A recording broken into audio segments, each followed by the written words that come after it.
Sweet, and we're streaming? Yay, welcome to ShmooCon. Are my slides up there? Wow, because my screen looks funny. Must just be the hangover. So what's this about? Every year since I think the first ShmooCon, we've run this Own the Con thing, talk, whatever, where we try to present the information of the behind the scenes of ShmooCon, and there's a variety of purposes for this. One, there are rough edges when we run this event, and we want you to see how we're trying to address said rough edges, what we do, to try to make this as good an event as possible, to build some trust with the community so that people continue to want to come back to ShmooCon. But also, there's lots of people who want to run local events. They want to do, they want to run a conference or they want to run some sort of get-together, and there's a lot of questions about what are the legal issues, how do you get volunteers to work together, how do you order swag, all this kind of stuff. And so what we try to do is get all this information captured and stream it and get it on video and whatever, so that in the future when other people are trying to run their own events, they can look at the mistakes that we've made and hopefully not make the same mistakes that we did. So with that, we may plow through certain topics just so that they get caught for posterity on camera. So I apologize if I start cutting off questions or anything like that. And there will be some on-the-fly engineering, apparently, of whatever's about to occur. Left your notes. All right, well, that's not the worst thing that could happen. I can't actually see my slides. It's really exciting for me. So we formed ShmooCon LLC a number of years ago. We decided not to go the 501c3 route. Nonprofits can be a lot of work to set up, and it can be a lot of work to maintain. You have to have meetings and things like that. The overhead for an LLC is you have to pay the state, and that's it. It's really not that complicated. Yeah, it's about the most simplest form of, it's not really a corporation in some states, but it works for our purposes. So we are not a nonprofit. We don't purport to be a nonprofit, but it's not because we're trying to make money, just that we're trying not to have more work upon ourselves than necessary. And one of the, technically, we don't have to disclose any financial information because we're a regular corporation, but we tell you because we want to, and we figure that kind of makes up for not being a nonprofit because we open our books to you so you can see what we did. Organizational structure. So the Shmoo Group predated ShmooCon, although I think that may be lost in the annals of history at this point. There are a lot of people that are aware of that. Predated the con by a goodly long time. But we already knew each other as a group, and we were a very geographically disparate group of people, so we were very used to communicating and organizing via email. So when it came time to organize the con, there weren't a lot of phone calls or hanging out in IRC channels or anything. It's just email. And over the years, people have gotten pretty good at knowing what their roles are and just kind of starting the engine, you pull the cord, and people start doing their things, and we form more mailing lists as we need, and we're off and running. Change the slide on you. Oh, you did? List for, and a lot more, there were a lot more phone calls this year. I lied. We fancy technology, Klondike 5, whatever. So the one thing that's interesting, we run our own mail server. We have for years and years and years and years as the Shmoo Group. And there's a lot of on-the-fly mail list administration that goes on as we add and remove people. I can't imagine having to do it with some of the free stuff that's out there. It's actually one of the biggest pains in the ass that we do is run our own mail server, and almost also one of the greatest things ever, because we can set up aliases and bring mailman lists online and whatnot. So once you get a mail server running, it's quite nice to have your own, but it's a kind of a pain in the ass to get to that stage, but thankfully we have some good mail guys on staff, if you will. Conference dates and venue. So this was a new space, like last year was a new space. We kind of like stirring it up. So we're in the same hotel as we were in last year, but we were in obviously this giant ballroom thingy. We didn't have any really crazy congestion points. There were certainly some choke points in the vendor area, I think. But that was more kind of how we laid out vendor tables than the issue we had last year, which is there was structural beams 6 feet apart that everyone tried to move through every hour, and that did not work out as anyone would have planned. There were a lot more rooms for other activities. All the contest rooms had tons of space compared to the last year's, which was really nice to be able to spread out into that space. It wasn't a big cattle drive going between talks or anything like that. Did anyone feel LOE or anything was good? Thumbs up? Did you miss that? Oh, don't go knocking DEF CON for that. Boo, sorry. Yeah, look at me be hypocritical, jackass. So I think it was a little squirrely. I mean, there was the entrances on this side with the stairs, and I was asking the security folks out there periodically how many people are using the stairs, and it's like, yeah, no, not a lot. You know, most people were scooting down this hall and coming in, so it's really kind of a backwards setup, I think, the way that we had the room set, but the stage is over there, and so that's where they set it. So the dates tend to float. I mean, DEF CON is, you know, that last weekend in July every frickin' year. For us, yeah, they are a lot bigger. We have some adventures in planning, both from a personal perspective within the group. People have different things going on. Also, we tend to only, up until recently, plan about a year in advance, and so finding when the hotel has 3 days in a row that we can get at, you know, we kind of just shoot for January-ish, February-ish kind of time frame. And so there's been a lot of variance in that. But one time we were in March. Yeah, one time we were in March. I think we may have started planning that. Which may happen next year. No. We have dates. Okay. Yeah, and next year we will be. There's no commitment yet.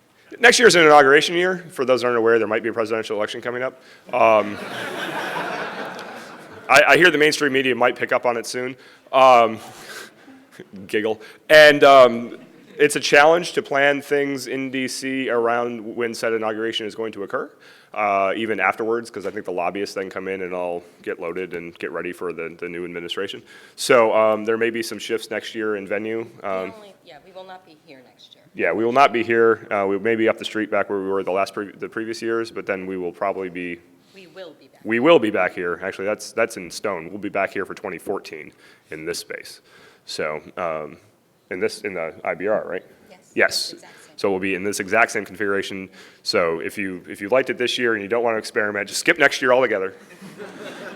Come back in 2014. Pretend like it's hope. It's only every 2 years that we're here. So. Next year's the hidden contest. Where's the con contest? Anyone that shows up to my house, I'm going to have a double barrel and a hound dog. Speaker selection. You want to talk about this? Yeah, we had this year a real embarrassment of riches. We got, as I said, 215 submissions in. That 109 came in on the first date, which meant that by the time that we had read most of the 109 that we usually do for early submission, it was almost time to close everything, so we just didn't do an early selection. There were the early leaders, but it wasn't needed to encourage people to finally submit. We also ended up with a huge number of great submissions. We rate on a 1 to 6 scale. There were 8 more talks with an average of 5.0 out of 6 or higher than there were slots for them. So if you are an attendee, this is absolutely great because, you know, we had all sorts of great talks, more than we could possibly show to you. If you were a submitter, I'm really sorry because there were a bunch of absolutely fantastic submissions that for one reason or another, either from the one Russian judge rated you down to we just didn't have space that an otherwise great talk didn't get in.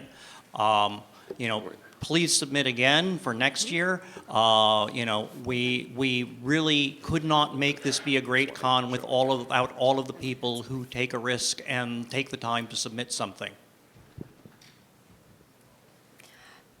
I just wanted to say that the word is officially out, that we have a, quote, rejected speaker offer. If you submit a talk and don't get accepted, we've given people the option to buy a ticket.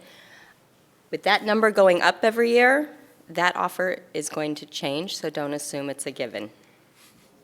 There you go. To the point where someone submitted a talk that was effectively how to troll the CFP, and listed about half the people that were at the con anyway as co-presenters. And that talk was rated by more reviewers and given a 1 out of 6 by every reviewer. Yeah, you can't give it a 0, as it turns out, so you had to give it a 1, so you did get some credit for trying. And to add to make John and the rest of the selection committee's life easier, and in general, when interacting with any event. Keep going. It's on the slide. Oh, it is? Is it on a slide later? It's on a slide later. Okay, I'm going to shut up. So every year we've had Has it always been? Yes. Darth Null has always done? No? No, Who is it? this is Frank. Oh, this is Frank. I'm sorry, it's Frank. Frank goes, we have a person who goes through and looks at all our submissions. person. A person, he's a guy, with hair and legs. He goes through and we wonder, like, of all the submissions that we get or all the talks, these are the talks accepted, right? Yeah, accepted talks. What the distribution is, for offensive and defensive, and I can't see my slides, so miscellaneous and hardware, what does that say? Hardware what? I can't read it. Like electronics, as opposed to hardware or softronics. I don't really, that's a weird one.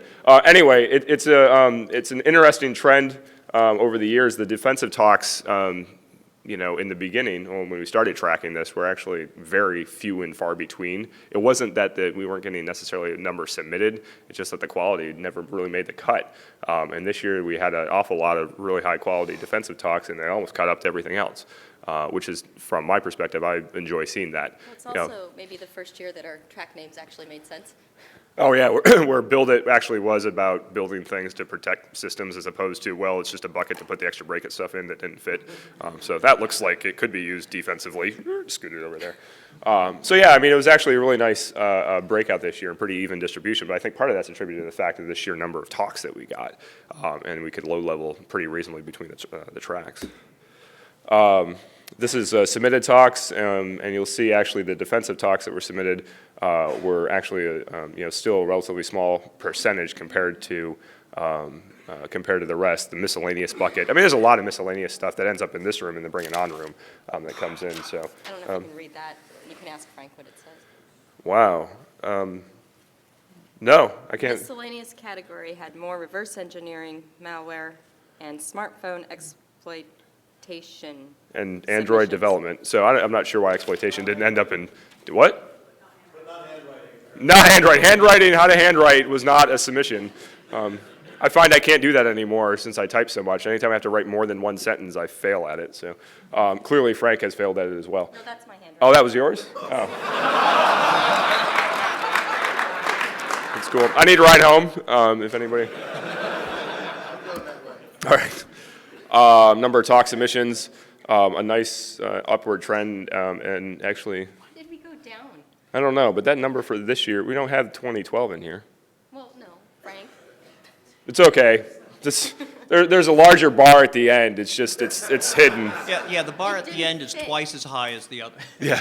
Yeah, it's interesting. Between 2008, when we had less than 100, and 2007, we've more than doubled in the last 4 years in the talks that we have to review and look at. So, as John points out, it's no small task now that we have this many talks submitted. It's a lot of work. I mean, it is just a lot of buckle down, read, rate, and just keep going. Everyone I think has a different process. I get cynical, and that's when I realize I have to stop. Like when I put in snarky comments in the comment section, I'm like, all right, chill, dude, and like just take a break. Probably need to do something else. This is your slide. So there's one thing that's kind of we've realized that this year, in years past it's been kind of obvious, but this year in particular, and this was dealing with everyone that had anything to do with the conference, whether they were submitting CFPs or vendors or attendees, please, read and follow directions. It's not complicated. Reading comprehension is something we started working on in first grade, and people fail dramatically. Excuse me?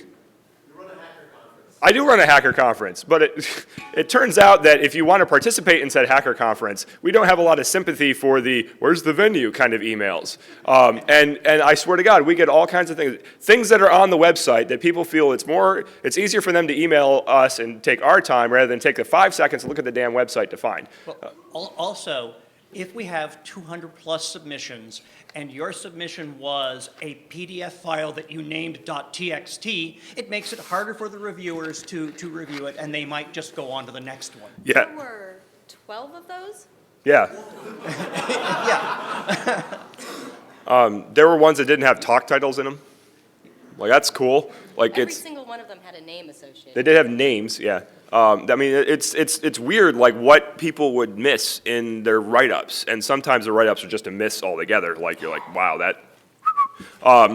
But really, we're very clear in the instructions in the CFP This is exactly what we want. I think there's an all caps section in there, like follow these damn directions, and we still get people, I mean, these are educated people who have done research and whatever, don't have your research spoiled by the fact that you can't reply to our CFP appropriately. We don't have a complicated CFP. If you write about 200 words, you can have a pretty decent CFP submission, and it's very readable by us and it's something we can vet. It doesn't take a long time, but people don't do it. You'd be shocked.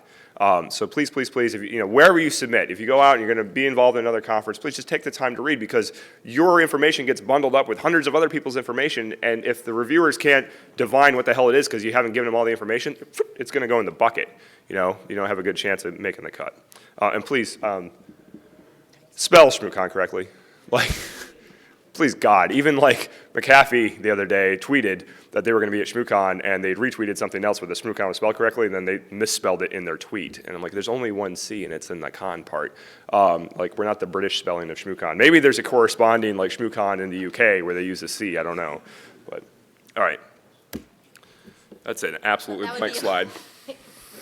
Does it build? Is there a build? Oh no, it's just the next slide. All right. You want to do this? No, you can start, but I will fill in the blanks. Because she knows I'm not going to get it all. So we still do a multi-round ticket sales process. It used to be a 3 rounds with three different price levels that you pay what you thought the con was worth, so kind of a Burning Man model. Unfortunately, it became so successful that it was just pay whatever the hell you can get your hands on. So we flattened the price out to one price, but we still have 3 sales. We've decoupled getting a reservation to buy a ticket from the purchasing process for a variety of reasons. One of them is in the past when the system would get buried and then people were trying to buy tickets at the same time other people were still trying to reserve, and the server would thrash around. We would end up with credit card transactions in really hokey states where the transaction would have gone through, but the person never got the response from the web server, and then they would submit again, and suddenly somebody's paid for their ticket a bunch of times, and then we have to go in and refund, $1,000 worth of tickets. And the banks don't like it when you're refunding massive amounts of charges and you have to do all these chargebacks and things like that. So we've decoupled that process. It also allows us to a manual audit of what went down, because it turns out people want to come to the con, and shockingly, people may write bots and things like that in an effort to try to get more tickets. And so we do actually look through the logs before we release things for payment for people to be able to come and pay to see if there's been shenanigans. And if there are shenanigans, we address it right then. Except in the last round this time. But Yeah. Well, the shenanigans have to reach a certain threshold because there's always some shenanigans, right? But we do. I mean, and people have these questions. Well, there must have been bots. Well, clearly there's a hell of a lot of people hitting this. There are some bots, but we have countermeasures against them, and we look for it. And if there's a huge block or we see some trail of something, we're gonna address it. So this isn't something where we're just blind to it. This is something, and we're very active. Even after you have your registration code, we're busy little bees looking through this, making sure that everything's right before we start accepting payment. Because once we start accepting payment, for us, that's go time. We don't want to have to then refund a bunch of money. no, I just want to explain the terminology, or maybe you can better explain it, but the terminology between held and then wait list and actual reservation. Yeah, so when you get to the site and the first thing you do is you hold your You get 2 tickets initially, or 1, depending on what's available, and then that is held for you, and then you move it to a reserved. Well, then, yes, and then you move those tickets to a reserve status, but in the meantime, what is also happening is once all the tickets are held, we have a certain spots for the wait list. Right. And you correct me if I'm wrong, because I'm saying this all, Yeah. very There was great amount of help in the cart over the years, and it's a number of cooks in the kitchen that made it better, so.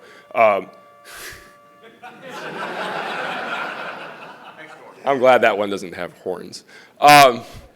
So what's interesting is we started the year on the Django-based system that we had, and we used that for rounds 1 and 2, and that was behind the cluster, the Big Moose cluster. We had a bunch of PCs. This year we had frickin' dual-socketed quad-core Xeons in the cluster. It was a slight upgrade from the TF2 boxes that I had to cut the feet off to fit in a rack last year. Yeah. So, but then after the second round, the second round was again, kind of thrashing around in the load balancer. We had the 503 error thing going on, and had to like figure out how much the load balancer could let through and how much the database could handle, how much the web servers can handle. And we kind of just said, all right, let's try something different. And we rewrote it as a web server module running like in the address space of the web server. And didn't have a lot of bells and whistles, wasn't framework based, it was very decoupled from the rest of the system, but it was goddamn fast. Like, it was crazy. It was interesting because in the past, like, we will have windows open on all the servers and we're looking at tops and everything and watching the load progress up, and we could see that 12 o'clock spike when people are hitting it, and we see all the inbound connections and we're ramping up to thousands of connections a second. On the actual registration web server with that new module, once we hit go, the web server process didn't even hit the top of top. Like, that's how efficient this thing was. And like, I'm like, are we live? They're like, yeah, we're sold out. I was like, that thing's cool. So add all those numbers up. I mean, that is essentially, it took, in each of these sessions, you see 30 seconds, 2 minutes, 2.2, 2.4. In each of these sessions, it took about anywhere from, like, what did we say, Dave, a second to 2 seconds to fill the wait list after that. So once that wait list is full, that is when we consider ourselves sold out. Nobody after that point is going to get a ticket. Add that up. What does it equal? I didn't do it, so somebody tell me. It's like 2 minutes and 35 seconds.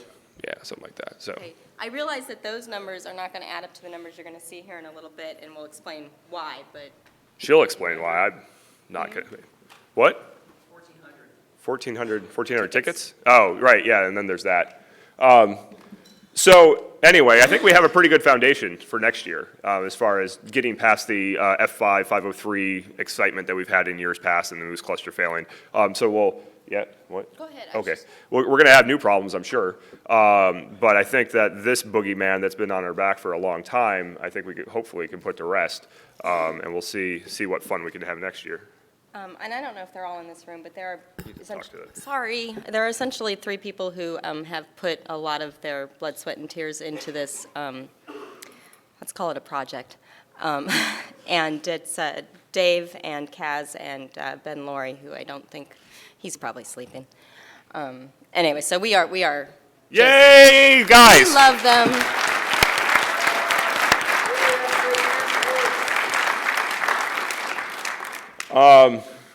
So ticket sales, we sold a little bit larger. It was a little bit, Jesus, my math or English, damn it, it's wrong subject, is bad this year. Part of the reason we grew is the bonus round. We did the kind of Christmas bonus to test the cart, and so that added 100 and change to the mix. And we were a little bit bigger space this year, so we threw a little bit extra in. We had 1,809 out of 1,850 people check in. As of this morning. Yeah, 2 people came in already today and checked in. Cool. They really wanted the bag. So that's 97%, which is pretty good. But even last year in the snow, we had like 95% pickup rate, which was amazing given the weather conditions. So, yeah, that was last year. Yeah, we have really. I mean, in years past, we would actually have almost 10% attrition, and then. That was 2 years ago. We had snow last year, too. Last year was We had the snow early and then the snow after. We didn't have the snow during. 2 years ago, the snow was during, because I was in snowshoes and the Marriott was telling me to get off the top of the, anyway. No, it was not snowing in this. Yeah, that's true. That was exciting. Although this year it did rain sheetrock, so. It's like weaponized snow. This guy goes out to his truck like, man, this is really stuck on my truck, and flatten the fucker. So 50 speakers, give or take, 65-ish staff, 15 press. Press showed up a lot more this year. We had a lot of press interest this year. We don't really advertise the con. We don't, we feel it's important that the message from the speakers and the audience and stuff gets out, but we've never really been active in including the press, and for right or wrong, we just. Yeah, I was in the Post this morning, and I've seen some other write-up. Yeah, and it's big press, the Journal, Forbes, Washington Post, that kind of thing, which is new for us. Well, we've had some big press before, but not, I think, to the scale we had this year. And a lot of them are like, I've never heard of you guys, but you seem popular. Yeah, I'm like, yeah, we liked it that way, but now you're here, so it's. Watch out next year's ticket sales. Yeah, who knows what'll happen next year. West Point they brought 40 cadets down. For those that have never been to the U.S. Military Academy up there, it's kind of remote. It's not a lot near West Point, and yeah, there's a McDonald's directly off post, and after that, there's a river and mountains, and so for some of these cadets, it's kind of a culture shock beyond just going to the military academy, but also to be in the middle of nowhere. So for them to come off post and get to dress in civilian clothes and come down here they really like that, but they also like the opportunity to come down here and learn. They have a fantastic program up there, and we were happy to have them here back for like the 7th year or some nonsense. They've been here.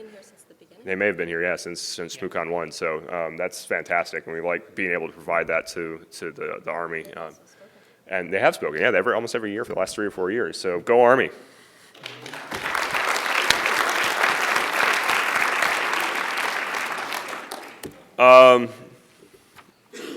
Yay, here's a fun topic. This gets people excited.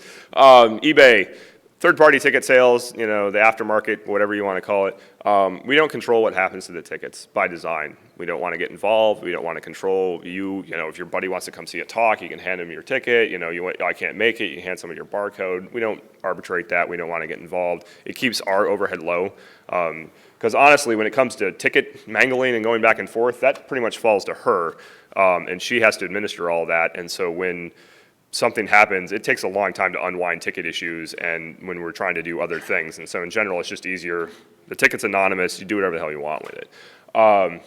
Every year, tickets are sold on eBay, and people complain about it. But how many was it this year? 40 listed on eBay. 40 listed on eBay. 8 did not sell.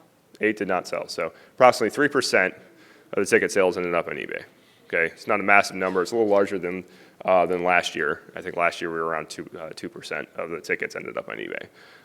And some of it, a lot of them appear to be totally legit. Like, hey, I can't go. There were stories. There was at least one identified fraudulent ticket this year. Oh yeah, and we did have one bad, actual made-up ticket. So that was a new one. Yeah, so we're big enough and important enough that people are going to sell fake things. We're like the Super Bowl. So I guess next year we'll have you download the hologram and put it on your barcode. That'll be exciting. And there's some sales on Craigslist and whatever. But at the end of the day, I'm not sure yet. We're not sure if this has reached critical mass. If this is a large enough number to give a shit about. People have thrown ideas at us on how to make this whole system more fair, on how to control this. It's interesting because the sales, when we sell out fast, we get a lot of emails like, hey, it's noon, and I came here and it said you're sold out. What's the deal? Like, what? Well, we're sold out. I'm not sure what to tell you. And people are adamant, like, right at noon, I hit F5. I'm like, so did 1,000 other people, and there were 200 tickets for sale. It's a FIFO guy. Like, you get to deal with it. And then there's the inevitable, oh, well, you obviously have made a system that biases towards certain people. I'm like, it's hard enough to make the FIFO work. Do you really think? Yeah, I was like, do you know how complicated it would be just to say, I'm going to pick my friends based on whatever the hell information they're sending and move them to the front and still sell out in 2.5? No. If you can do that, I want to hire you for my day job because that's a hard computer science problem, guys. Sir? What are your thoughts on maintaining size versus growth? We'll get there. Hold that thought. So at this point, our general impression, unless the community feels violently otherwise, is that this is still a very low rate, especially given that most of these sales appear to be legitimate, like, I can't make it, sorry, and I'm going to sell it, and I'm going to donate to EFF or, Hackers for Charity, or whatever. There's a lot of that going on. So when you really look at, the amount of, squatting and just, straight-out profiteering on ticket sales, it's a really small number of tickets. My impression that a lot of the ticket sales go at cost, or maybe for you can buy me beer at the bar. Yeah. Yeah, there's straight up bartering. I got some chickens for some tickets the other day. It was kind of cool. So We see a lot of that within our sub-community. Yeah. That cost, got us beer. And I have no problem with that. Yeah, and last year I got mine off eBay. Speaker couldn't make it. His wife sold it for charity. there you go. Piece of cake. So why do we say the same size? To get to George's question. So one, we like the feel of the con at this size. It's big enough that we get a diverse group of people. It's not an insular group, the same group. Hey, I saw all these people last year. It's a different crew every year. And And you get very good information sharing, very good transfer of knowledge. People have a unique experience at this size because of there's enough people here for critical mass to be able to do these crazy contests and not have like one person like waiting for the contest to start. You'll get a bunch of people that want to participate. We get great speakers and that kind of thing. But it's not so big that the logistics are unbearable for the attendees. You're not walking across a convention space. Like I was thinking today, like I got in the elevator and went to my room and it took less than 2 minutes. Right? Like at the Rio, when you go to DEF CON, and again, I'm not knocking DEF CON, there's just the example of the big one. Like, if I'm in the other part of the convention floor and I gotta go to my room, it's all right, I'm gonna put the backpack on, I'm gonna grab a soda before I leave, I'm gonna get the Sherpa going, let him climb up in front of me and hook up the ropes. It's a long way to go, and so being in a venue where you can move about the hotel rapidly and get in and get out and whatever it's nice. And also, I mean, with all due respect, he gets staged at our house and now at my company. And we have another child too. So ShmooCon used to fill up, it's Brownie in motion. It would fill up the space that we had, which was our house. And now I've got a company that has an office, and it's started to expand within there. My company is not ShmooCon; it's something else. And so, but around this time of year, it's a storage unit for ShmooCon at times, and there are TF2 boxes scattered everywhere. And more than a storage unit for ShmooCon. yeah, the interns get tasked with things. I replaced one of the interns' chairs the other day with a bunch of projectors and said, "Test me on it." It takes over not just our lives, but all the physical space we have. That we have freight deliveries to our house. Like freight, this isn't like UPS, but like tractor trailers where the guy is supposed to have a lift gate and doesn't, and says, "Where's your loading dock?" Okay, just dump it in the pool, jackass. Like, that guy set them in the road, and I had to pile in every box by hand into my garage. I can fit 4 skids of bags in my garage, and that's it. I mean, that's 2,000 bags, straight up. And then we have to stuff them all. We have to roll all the T-shirts. I mean, the bag stuffing process alone is hours. We start staging in the morning. At 4 o'clock, people show up to our house, and we start stuffing bags, and we finish usually between midnight and 2 a.m., right? So if we want to get bigger, then we're going to go until 4 a.m. or 6 a.m., or you're not going to get a damn bag. And we don't want to get to the point where you don't get a damn bag. And could we outsource that? Yeah, I mean, we could outsource it. We could do it here, but again, they start to cost money. They start to take even more time, and it's a lot of work. I mean, it's hard to overstate how much effort goes into planning the conference from all the volunteers, from everyone from the photographers, the streaming video folks, to the program committee, to our own personal times. Heidi and I basically, I know personally, I can't speak for other people, but from the end of Christmas until this con, there's no free time. Like if there's a spare moment in the day, it's going to be filled up with ShmooCon stuff. That's what we do.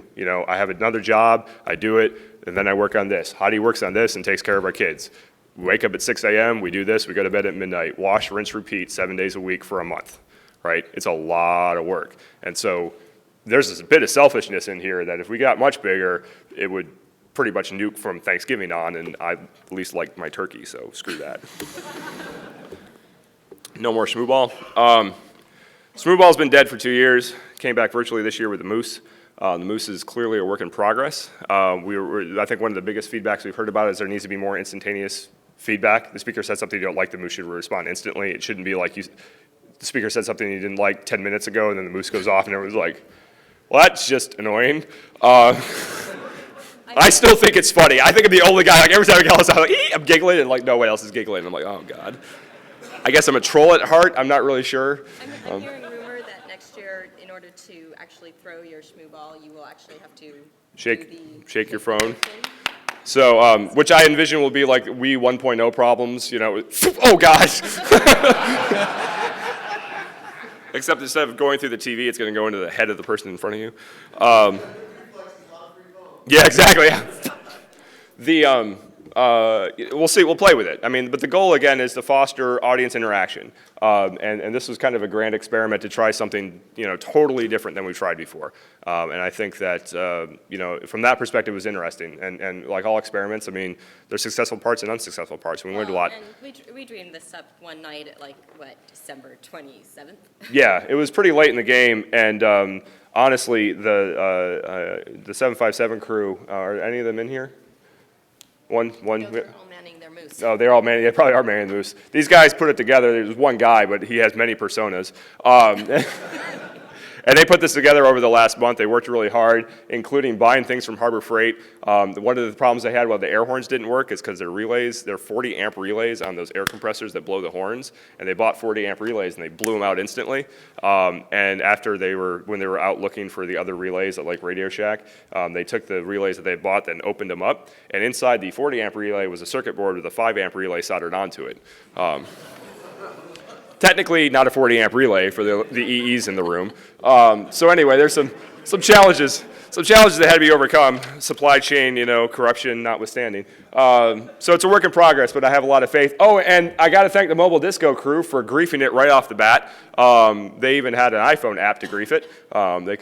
They collected 100. Yeah, it's actually, you know that there's going to be shenanigans. And so Jakku, the redheaded guy that looks like Shaun White with a gut, boy, I'm so glad he's not here, but he's going to hear that, and I'm going to get it later. They collected barcodes from people because you had to have a barcode to throw a shmoo ball. They stood outside registration and collected 120 barcodes. So, After they were redeemed. After they were redeemed. So he was dedicated to the cause. I tried to lift them out of his pocket, but he had actually collected so many they were jammed in, and I'm not very good at lifting, and so he noticed. And then they wrote an iPhone app, and you just say, select the number of shmoo balls you want to throw and hit, and it gives you the status, and the horn goes off. So I was like, wow, that's great. Thank you for doing that. But they're actually going to be working with the 757 guys next year to make a more refined app that's less likely to, or less able to be griefed and has more interactivity with the audience. So we'll see how that works out. All right, the meat of this thing. We're going to tell you about the dollars. Sponsorship this year was over $100,000 came in. Ticket sales was about $221,000. So in total, I did that math in my head. she did do that math in her head. That's the most applause there's been all day for adding a 1. Watch me divide later.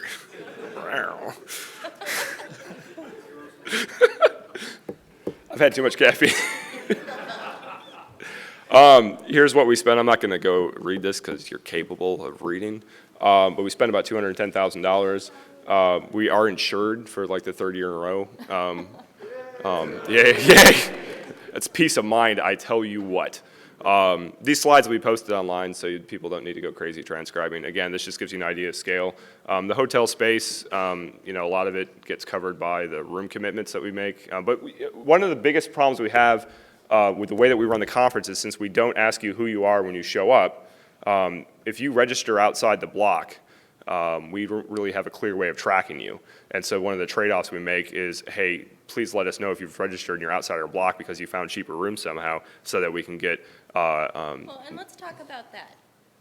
Well, so one thing, we don't need to know who you are, we just need to know your reservation number. So if you're worried about maintaining anonymity, that's cool. You can just give us a reservation number. We can't track that back. I don't give a shit. Yeah, we don't care. The information doesn't go anywhere. But the problem is if there's a miss, like we make a room commitment when we sign the contract. We say we're going to, 1,000 room nights or whatever. And if we don't make that, if we're short by a certain number, then we'll owe the difference as if the rooms were filled. So at $160 a night, you multiply that by the number of rooms that you're short, and that's what the check we would have to write to the hotel. Now in reality, it's the actuals that matter. But about a month in advance, there's a cut line where the hotel says, all right, if there's a big miss, we want to see some money so that, if there is that miss, then we have cash in hand and we're not out a bunch of money because you're out of cash because your event didn't go right or whatever the hell is going on. And so because of the way that we sell tickets, because we do it anonymously, because we do it kind of not quite last minute but pretty close for that last round, we don't see that big pickup until a couple weeks before the con. And we end up, kind of having this little dance with the hotel of, well, you're a little short, but we know you're going to make it, but you're a little short. And talk about the $126 prepay rate, because that's really what nailed us this year. Oh, yeah, being able to prepay at like $126. I mean, for people that wanted to save money and coming here on their own dime, that was a hell of a deal. And, how are you going to pass that up? The hotel offered, like, we can take that off the table. If you don't want us to allow that rate for that night, we can take it off. We're like, no. If you want to save money, that's fine. Like, we want you guys to be here as cheaply as possible, so please keep that rate in the books. And then that's why we go on Twitter so aggressively and say, if you've registered outside the block, tell us. Because we're not trying to screw you guys. We want to, get you guys here and save as much money as we can for you. Was the room block giving you the free commitment this year, the space was free.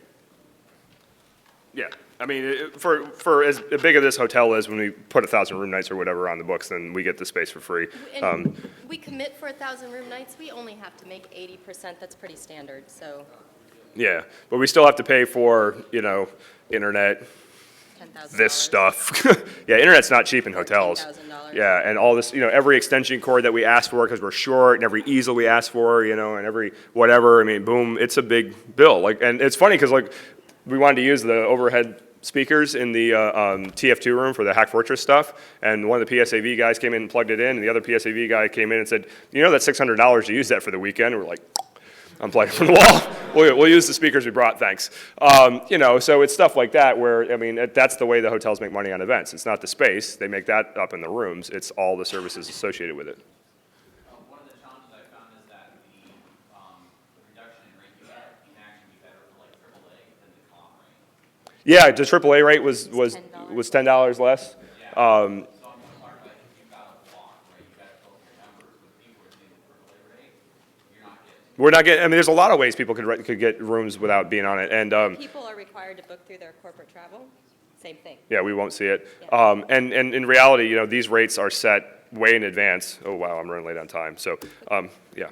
So there's some money left over, about as much, as we expected to have. It's because, frankly, we don't want to lose money. I mean, ultimately, this is the LLC, and the LLC lives in the house that we own, and we don't want the house to go away because ShmooCon didn't work out. So we like having buffers at the end. Although, in fairness to almost every other conference organizer out there, we probably have it the easiest because our math is relatively deterministic because we know we're going to sell out. And a lot of people don't have that luxury, and I can appreciate the challenges that other conferences have to go through and the fact that we are really fortunate in that regard, and we appreciate all the attendees showing up and being so positive, but it makes our lives a lot easier to know the math in advance. But we still got to have space in case, sheetrock falls in the car and suddenly it was our fault. That can be a big, that kind of stuff. For like the Hilton, like the guy from the Hilton's explaining some material was being hoisted in the air by a contractor and the load shifted and it fell on a vehicle and totaled it. Do you need more water over here? That was like the threshold of like how bad it was. It wasn't like a catastrophic event. If that had been something that happened as due to our negligence or something, like I would have been in a heap on the floor with lawyers. Oh God, it would have been a disaster. Because the Hilton has billions of dollars in a war chest somewhere, and we have this, and if it exceeds this, we're fucked. So giggle, giggle, all your house would go away. We're moving in with you. Yeah, exactly. I'll move. Next year, if you want a ticket, you got to give us a place to live for a week. I got a dog and a couple cats. Luis is not here. He's running a marathon, so Ken read the labs and the network and everything. Is Ken here? No. No? Ken's probably gone. Ken's probably, yeah. Oh, Ken is gone. And so Brett was Thor was number whatever in command. Everything went well? Yeah, as far as we know. People love them. Sometimes they don't tell us things till later. Yeah. How many people use the network? Man, that's some balls. No, I did no such thing. So it's a grand experiment. There's a lot of people using, a lot of different networks they have to maintain. We got different networks for the podium, for the Moose, for the streaming video, for all you people to use on different, different types of wireless security. Registration has its own. It's a complicated network to set up. So, big thanks to the network guys for getting that all cranking. Yay. This is the part where,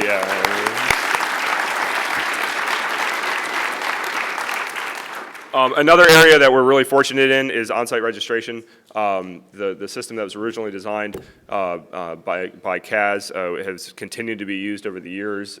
We use barcode scanners that don't scan like phones and things and bad printers. That may change next year. We may go to something a little bit more aggressive. But if you walk up with your barcode and it scans, we give you a bag, you get the hell out and you go. So it's amazingly smooth. The line moves, line moved quickly. We can get people in and out of there pretty fast, which is nice, and it's something that from day one. So do my friends who are lining up on Friday morning at 8 a.m. We have plenty of bags. You can have more. 8 seconds a pop. 8 seconds a pop? For how many? The first 500. First 500 we did one every 8 seconds.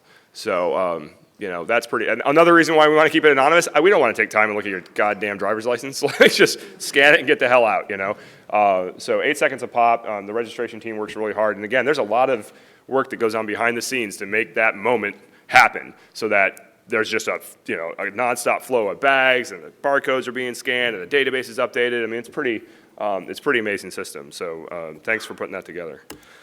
Video streaming. You're gonna have to start the hustle. Yeah, I'm gonna have to start the motor.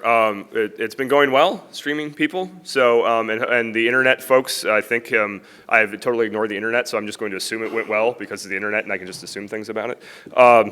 We upgraded our gear, which is probably the most important thing to note this year. Last year we were using these HP something or other Core 2 dealy bobbers, and we had no way of monitoring the stream. This year we deprecated those to be monitoring workstations so we could interact with them on IRC and make sure the stream was going okay. And we've got...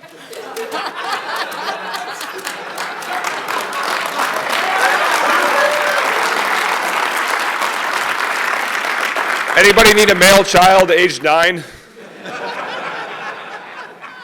very proud of our boy, though. No, but apparently he picks locks. He got second place in the black bag contest with another Bob. So, yeah.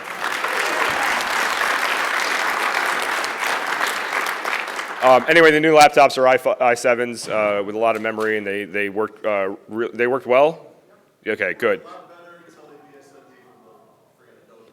Oh yeah, so Adobe, we use Flash Media Encoder, Flash Media Live Encoder, which is a very interesting piece of software.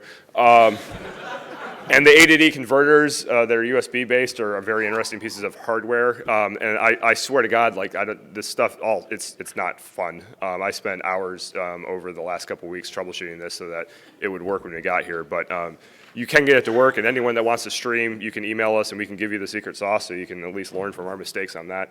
But we had a lot of people watching online. We put that up there without actually asking. We had a lot of people watching online. We assumed. Just about every talk is seen at least 80 to 150. Some talks get into 200. Great. Great. So, yeah, cool. So you can stay home next year and watch it online. That would really cut down costs. It would cut down cost. As long as you buy a ticket, though. You got to buy a ticket and then stay home. Security, so we provide our own security staff. They don't dress differently. They all wear the same staff shirts, which we like because we want people to feel like they can come up to anybody and ask questions, or at least they can serve as traffic cops and direct you to different places. All answers point to reg. Yeah, all answers. Yeah, usually if you don't know the answer, go to registration. Radios, we rent the little in-ear Secret Service radios from a local vendor. But also, we have after-hours security that the hotel has like a list of third-party contractors they work with. We contracted them, and we have somebody sit in the halls and try to make sure at least things are relatively safe. We don't make any assurances, but it's an attempt to keep things in check down here. We did buy some more servers, and one thing we found is as the labs have progressed, in the beginning years we needed a lot of servers because there was a lot of stuff running on bare metal. Now, a whole hell of a lot of it is virtualized, right? I mean, yeah, and so now we just get big iron with big memory and only a handful of them, and those critters run. So, dual socketed quad-core Xeons with 32 gigs of memory will do a lot, as it turns out. They're kind of monsters. And so, I mean, it was a good setup. I mean, that worked out pretty well. Yeah, we had space and resources to spare. So. Good. So for people thinking about doing this, virtualization is your friend. You just need a big enough piece of iron to run it. But man, I tell you, if you get Dell at the right time, you can get dual-socketed Xeon servers for relatively cheap. I mean, these are under $2,000 or under $3,000 a piece. Yeah, you just gotta. They have specials. You gotta keep kind of refreshing every once in a while. Now I buy today, because they'll give you like the second processor free, which is usually the big expense. It's like a $500 or $600 hit for the big Now high-end they won't. Xeons. No, they won't. All contests were back this year. How many people participated in any contest at all? It's not a bad number. The Black Bag contest was the first time that they ran it. They retired Gringo Warrior in the Lockpick Village and did the Black Bag thing instead, which was a success, although one of the bits that involved live 120-volt electricity was kiboshed because they couldn't get it to work safely or without blowing up the UPS, which was fine by us.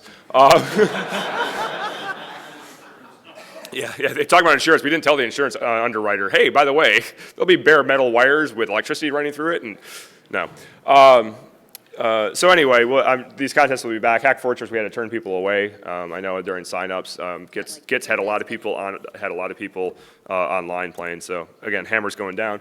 We had about 44 sponsors. The bronze sponsorship level is a level we reserve for small businesses, and we enforce that very aggressively. We get companies, big companies that write in, and I think they're basically trying to buy tickets for people and avoid the line. And the big companies that write in trying to buy the bronze level, we tell them absolutely not. These are for startups and small companies, and to make sure that they have good exposure in the community as well. The big boys can pay big money to be sponsors. The little guys, well, we don't. It's not a huge tax. I mean, we don't take a lot even at the high end. But we don't intend this to be a vendor show. We really impress upon the sponsors to try to be interactive, to try to do something different, to try to make the conference better by being here, not just try to get resumes or pimp their product or whatever. And a lot of them take it very seriously, which we're very thankful to have the support that we have in the sponsor community. Feedback. Please. This is actually the last slide. It is the last. Wow, I made it. I know Laura's not going to come up here and, can you hold up the stop sign just to, thank you, that's all I need. I know, it was more just I like it. Can we share a funny story? Yeah, what's your funny story? He has one. Okay, there's a story time. Was it Blue's Clues? The story involves brands. Okay. I can let you relay that one. So, hi, I'm Richard. I've been at Labs for like the last 3 years on the wireless team, and I'm the guy who usually brings a spool of Cat5 to get all the access points and switches linked together. So, yeah, all thanks go out to Draghorn, who actually brings, I think, 20 access points this year. I think there were 400 people that were actually on the network. About 30% were on the WPA2 network, so your stuff was secure. So anyways, in this very room, on that very switch, there were 2 access points that were not lighting up, and we had no idea why. So I go back to the NOC and I say, okay, can you please go connect into this switch and figure out what's going on with the power over Ethernet, because that's how the APs get their power. So I come out here with new APs, new wires, because Matt Hum, the guy who brings the switches in Terra, says thank you. He says check the wires. So I bring out a new Ethernet cable, bring in a new AP, process of elimination. Stuff's not working. So just because these APs can run off of wall warts, I have 2 in my pockets to get the 2 APs running. I plug the APs in, plug the power into the AP, and then lift up the tablecloth here to say, where's the power strip? Have you ever heard of a power over Ethernet switch? Yeah, these are powered over Ethernet switches. It was actually being fed power over the Ethernet jacks, and that's why the APs were not lighting up. They didn't have enough power to plug the APs in to give them power. So this switch was working, passing traffic, manageable, trunking to the next room, but it wasn't getting fed power from the wall. So yeah, I told Matt, and he's like, wow, I had no idea they could do that. So, and Rick here found something on the wireless from his wireless pen testing stuff. Come on up. You have 5 seconds to do it. All right, so this is a hacker conference. Shame on all of you. Until about 5 o'clock on Friday, there was an unencrypted access point on the management network. Thank you for not hacking us. All right, the last appeal before we wrap this up. I'm sorry I can't take any more questions right now. Here's the best way. Feedback, go to the feedback.shmoocon. You know what? The one thing my son doesn't like about ShmooCon is the shmoo balls are gone, and he's actually distraught about it, so he's taking it out. Anyway,